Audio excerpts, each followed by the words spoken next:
My name is Emmanuela Yogolelo, and I'm the creative producer for Amani Creatives.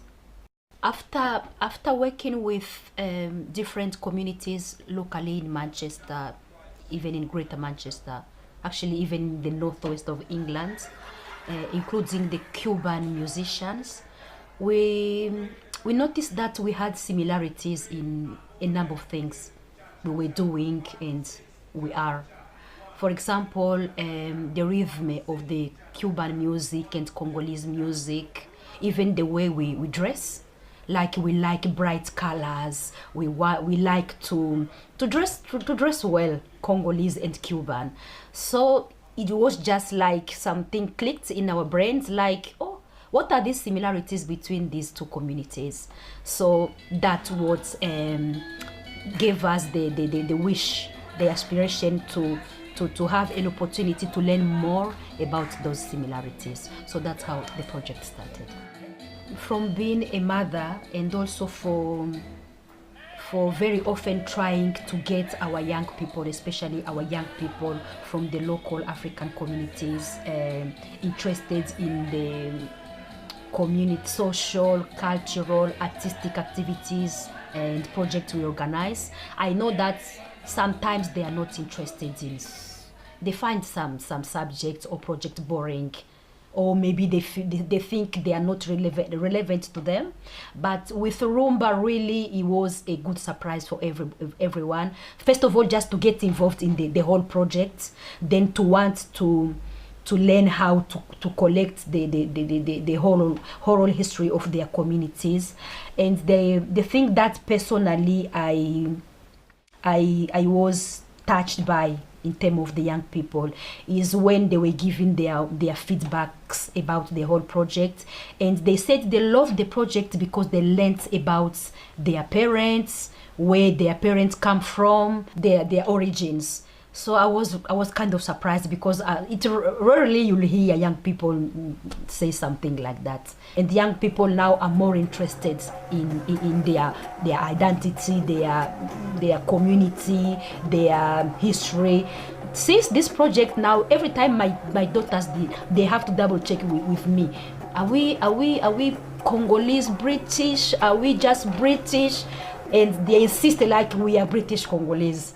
And for me, I love that. Personally, I've done number of projects of activities, but I think so far this is the project I'm the most proud of.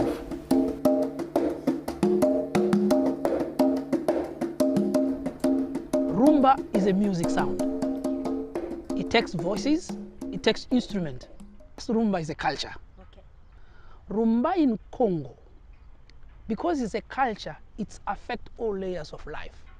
Congolese Rumba music to me is a value. Not only for me, for everybody from the Congo.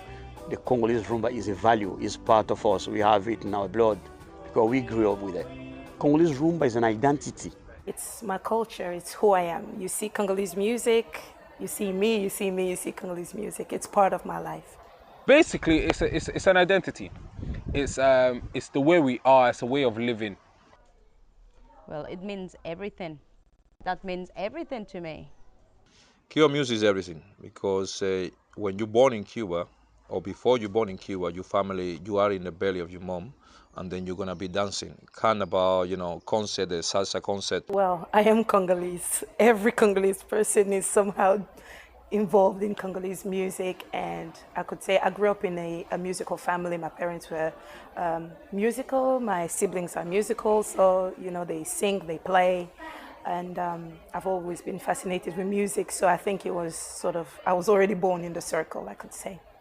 When you're born in Cuba, or before you're born in Cuba, your family, you are in the belly of your mom, and then you're gonna be dancing. Carnival, Yeah, I grew up in Havana, city of Havana in Cuba. My dad is a guy who's been playing music like conga. When I was a child, like 6 years old, he took me to the carnavals in Havana, and he have like a Horridge group. So he played with the different, people, and he played like for the Horridges. you know, like a religion, you know, play for religion and kind of thing. So yeah, from there, and then, you know, my godfather, you know, he was a really good musician known in Cuba, Miguel Hinojosa, and I started with him being the utility man in the group, and then he gave me the opportunity to do second voice in the band, a few gigs, and from there, you know, I started, you know, learning about playing music and then, you know, the amount of percussion and all these kind of things. So. Congolese music, I got involved through just being around it, to be honest, because my dad is a singer as well, and he used to sing in the choir. So he used to lead a choir. And then obviously he entered like a band, the church band. So basically throughout my birth, I've been at rehearsals throughout my life. So I've been sitting at rehearsals, even though I didn't know what was going on, but I was still there. So I've been part of music for a long time. My mom used to play piano. She was a musician. And she started to teach me piano. We used to have a piano, a proper piano, in the house, at home. And she taught me how to play piano when I was 5. And then I started in the art school when I was 7. And then I studied all my life music. The key to rumba is drums. You need a nice beat, it's the groove. You need the guitar, what we call solo as Congolese. So for me, that makes Congolese rumba. You have the congas, and of course you have the beautiful sensual voices that come with it.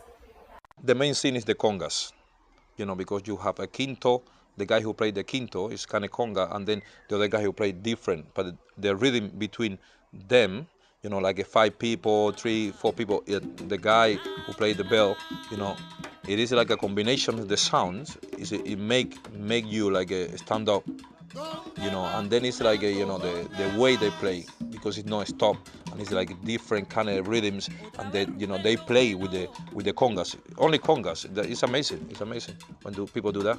Some people use like a bamboo, you know, piece of bamboo, and then they play like with baquettes, like you know, little sticks, and then, you know, that bring a lot, you know, a little bit, you know, in the rumba, and then, you know, chegere, all these kind of instruments, you know, the more you have, the better sounds, because the sound is complement everything, but you don't need those instruments. With congas, you know, definitely you can dance without stop, you know, the whole afternoon. Just listen to the people singing, the chorus, the women, the guy is a singer, the women is the chorus, and then the combination between all that is amazing. It's a good feeling.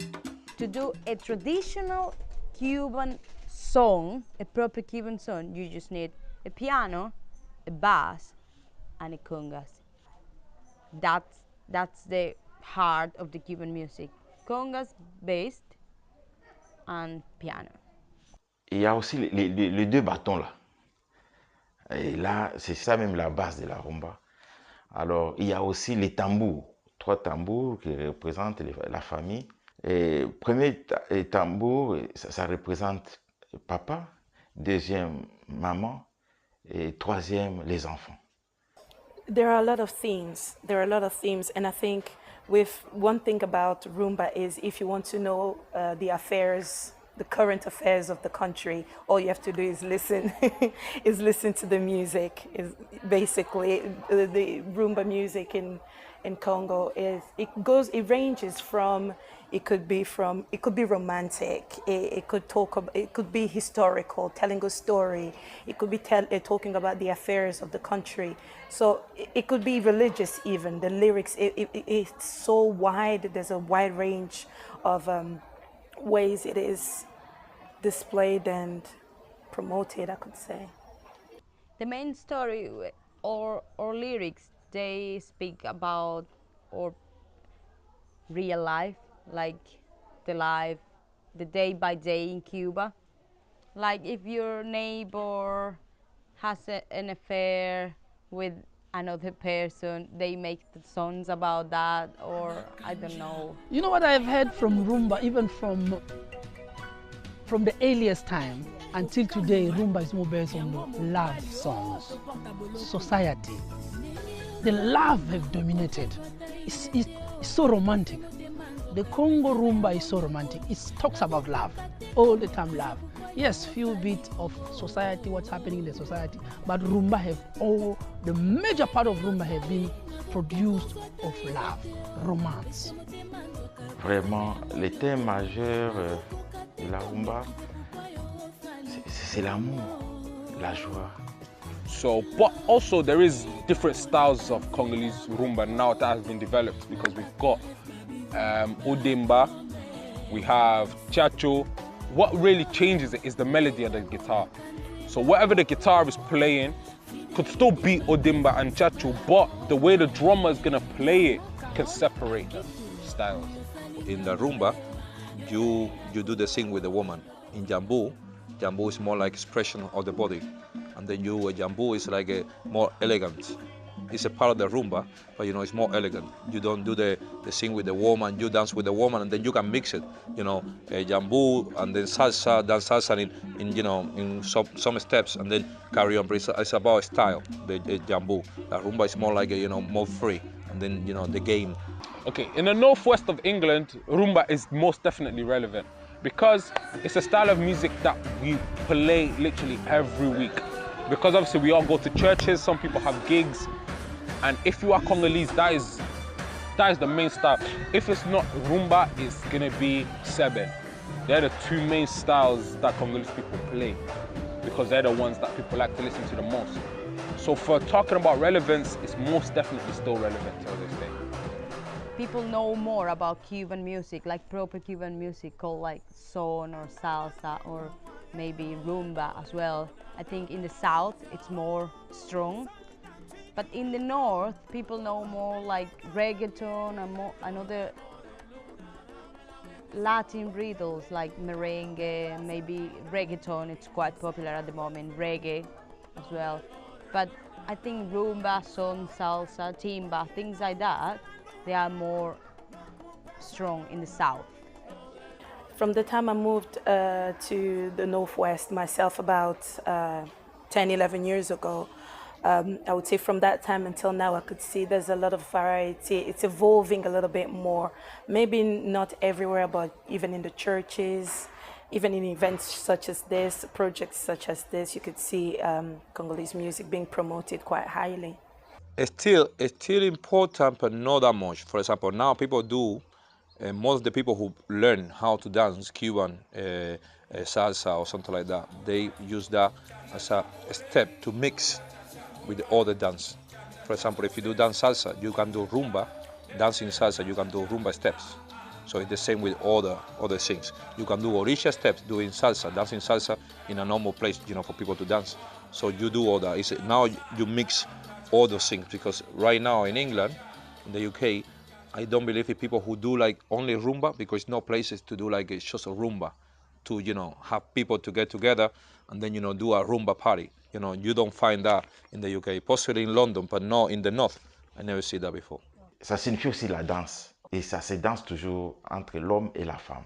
The rumba comes from the slavery in Cuba, because the rumba is the kind of dance the slave was using as express the pain. They was together, they was playing that kind of music, and expressing the pain they was suffering, and the parties, about the music. I think rumba came from a long time. Now it's more modern. You can make songs. You can say something to a woman. Expressing. Playing the rumba. It's amazing. I think rumba is practically the start of everything in Cuba. The story of rumba goes like this. We heard the sound called kumba. That's the traditional music of the Congo. Came from the Congo Empire. Now, kumba, the music of the Congo, playing the drums. Now, slavery time, when that movement took place, when they took the slaves from the region of the Congo-Angola Empire, they moved them. So most of them, they went to Cuba. So now, when they went to Cuba, they kept that traditional music. So now when it went to Cuba, it met the influence of what it was already there. We're talking about Spanish and kind of Portuguese. Maybe the earlier settlers when the slaves of African moved to Cuba. So that mixture created that sound. So what happened?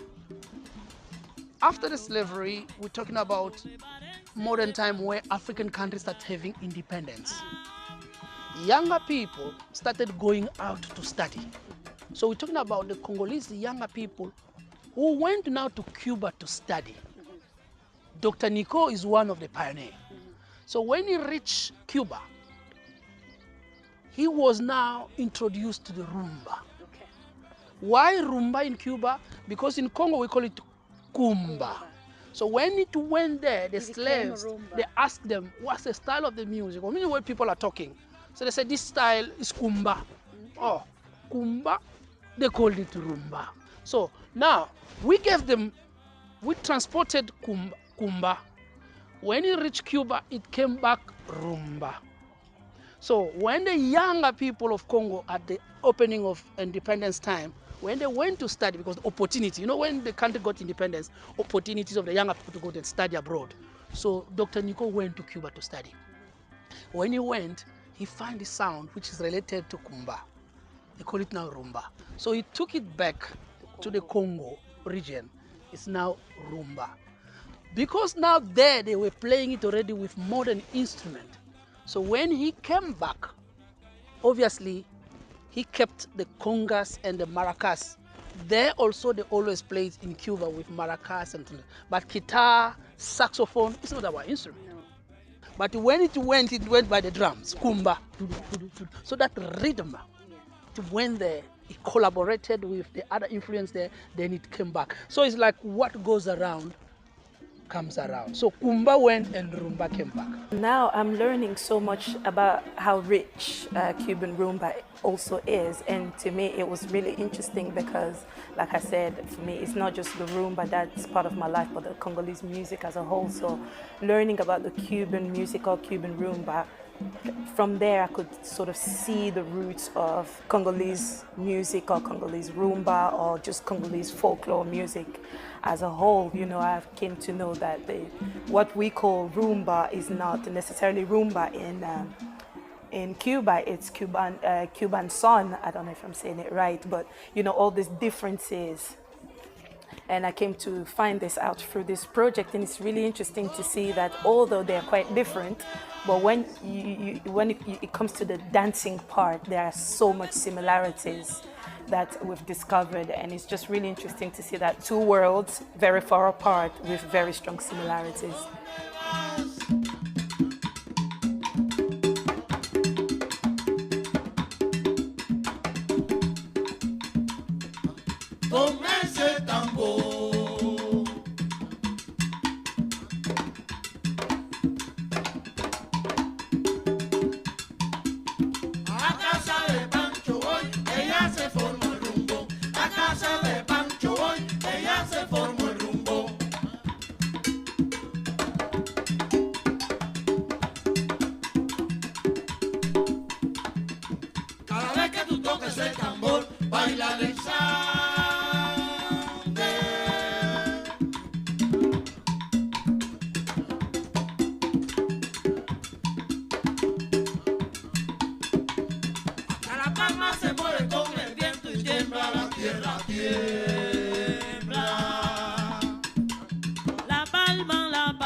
Y la estremece, la palma la parte un rayo, viene el viento y la estremece, y a los papines